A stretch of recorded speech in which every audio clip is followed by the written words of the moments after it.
Carrie Lam claimed that the bill is dead is kind of misleading narrative, because when we check on the legislative program, in fact, the extradition bill is still exists and not being terminated yet.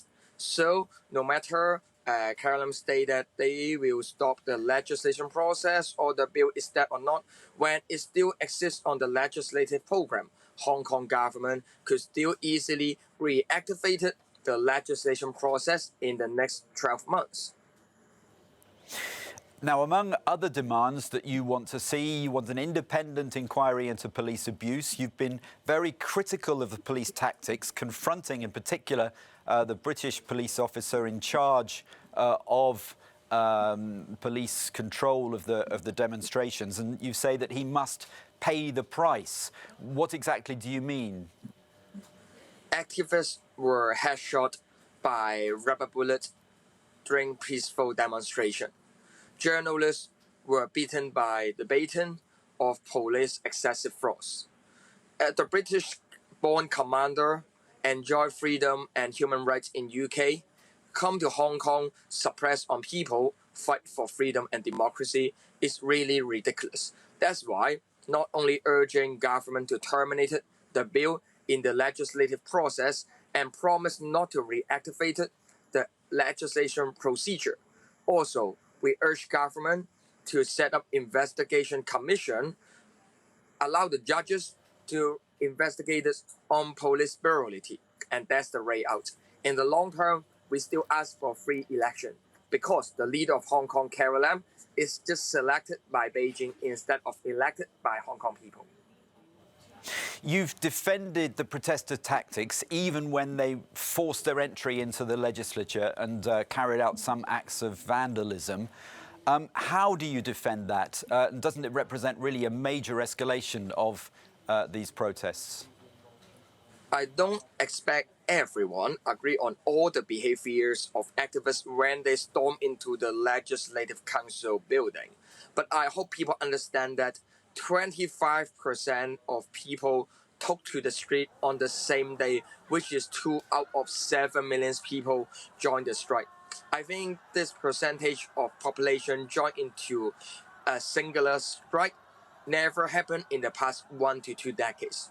But government still ignore to listen to our voice, and the extradition bill might still reactivate it in the Legislative Council. That's the reason for people storming into the building. In fact, Legislative Council of Hong Kong never democratically elected by people, and we hope the building could represent the voice of people. The chambers could represent the determination of Hong Kongers instead of representing the interests of Beijing. Now, you yourself have spent time in prison on more than one occasion, including recently. How far are you prepared to go with these protests? Nearly 100 activists were arrested and massive prosecution might happen soon. I'm not sure whether I might be targeted and being sent to jail again or not, but it just shows the crackdown on human rights. What Hong Kong people are asking for is just asking for the right of election, vote to elect the leader of our city.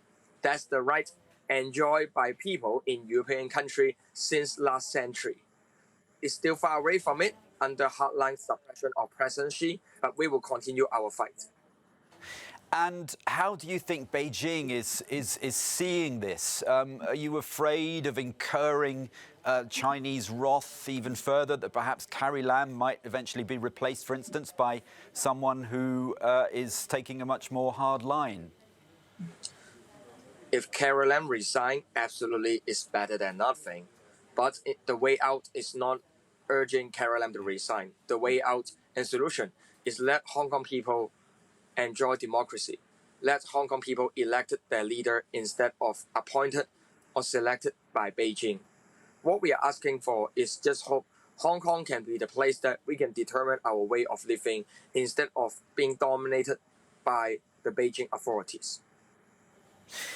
Now, you've said just now that you fear being targeted. How does that make you and your friends and your family feel if you feel unsafe?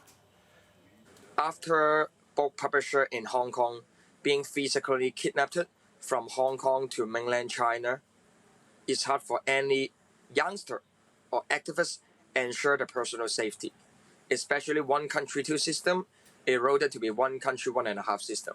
But it still shows how remarkable and symbolic and significant for Hong Kong as the place where people stand in the forefront to confront Beijing hardline suppression, and we will not step backward. And overall, how optimistic are you? It's obviously a long-term fight. You've got your eyes set on 2047, the end of the one country, two systems. Do you think this is a battle that can and will ultimately be won? According to Sino-British Joint Declaration, the international agreement signed by UK and China, it claimed that Hong Kong people enjoy one country, two system for 50 years unchanged policy until 2047.